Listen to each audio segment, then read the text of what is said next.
So, no, I wouldn't say I have a passion for HR.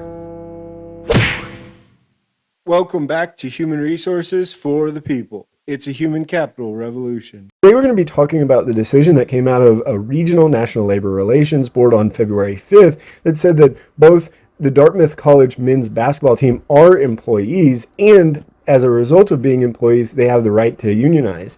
Now, the discussion surrounding whether or not a person is an employee, a college athlete is an employee under the National Labor Relations Act, has been kind of debated and both confirmed and overturned at various times in the last 10 years. And so it's not a new one at all, but it's actually the first time that the National Labor Relations Board has been asked whether or not athletes who do not receive athletic scholarships in programs that are not profitable are employees. And the regional director said, yeah, ultimately, yes, the athletes are employees entitled to unionize and thus to collectively bargain for wages and other benefits. And that could, of course, impact a whole variety of athletes across all divisions and all sports and could be very serious. This decision will ultimately be appealed, but it has some serious implications. Under this definition of compensation, most college athletes in Division 1, 2, and 3 receive some form of compensation under this regional director's broad definition. And beyond that, this could mean that there's more, clubs that are impacted. For example, band, could they now unionize? Could the marching band now unionize? In addition, college athletic departments that implement the rules are likely considered to be exercising control, and those things would need to be bargained over if they were unionized. And so as a result, for example, the practices would need to be bargained over. And it would open up a whole range of bargaining issues and opportunities. So let's give a little bit of backstory. In 2017, the then General Counsel Jennifer Abruzzo wrote out a memo saying Division I athletes were employees for the sake of the National Labor Relations Act. That memo was rescinded under the Trump administration, and then Jennifer Abruzzo took General Counsel office again in 2021 and reinstated her original memo. And this is something that I highlight too frequently, I think, on this channel, is that the National Labor Relations Board is completely dependent on an anti-democratic process of being appointed by president, anti-democratic in that they make laws and regulations which everyone has to follow, but there is no voting on their actual offices. And so you have a snip, snap effect. Then here with Dartmouth and specifically surrounding it, Dartmouth said they're not athletes because they don't receive athletic that they're not workers because they don't receive athletic scholarships, and as a result, they're not receiving compensation to trigger the National Labor Relations Act. And I want to kind of be clear here: this is an anti-union stance on the part of Dartmouth, and I'm sort of surprised that this is kind of being missed. This move by a private school that very much, in my estimation, supports unions, but they have taken an anti-union stance here and said that no, these athletes are not they're not eligible because they're not employees ultimately.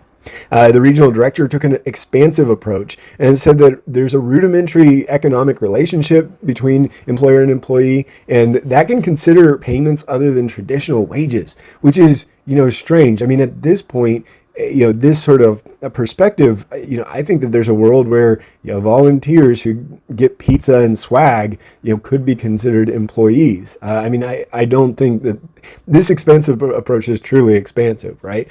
Because most college athletes receive at least some fringe benefits like equipment and apparel, tickets to games, career development, academic support, and these are all things that fit into the definition of an employee for the National Labor Relations Board. It means that practically any college athlete could be considered to receive compensation. One of the other key factors for the regional director was that Dartmouth has a lot of control over these athletes. They tell them when to work out, when to show up, what they are supposed to be doing, and there are a lot of rules and regulations surrounding their practice schedules and consequences.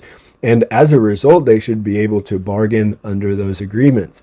This is one of those things that could have a serious knock-on effect. For example, Well, for one, generally speaking, with labor unions, one of the reasons that they're successful is that they rely on some long-term employees to sort of kind of hold the glue together, hold the union together, and continue for them to move on. And that's why, in my opinion, you often see labor unions in very tenured companies, right? Companies with people that have been there 40 years. Now, there's a little bit of a chicken and egg effect, right? Maybe the labor union is keeping people there, and as a result, they're engaged and so forth, right? But there's a world where these employees are very migratory, for the lack of a better word. They can move everywhere.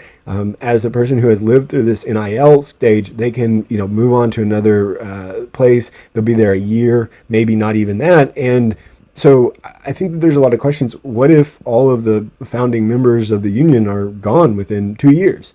And how does that handle? I mean, these are very small unions. They won't have anyone that's any more tenured than 5 years, and so it would really require some sort of strong tradition. And I'm not sure that unions are really built for such a workforce that typically moves around and can't stay any longer than 5 years.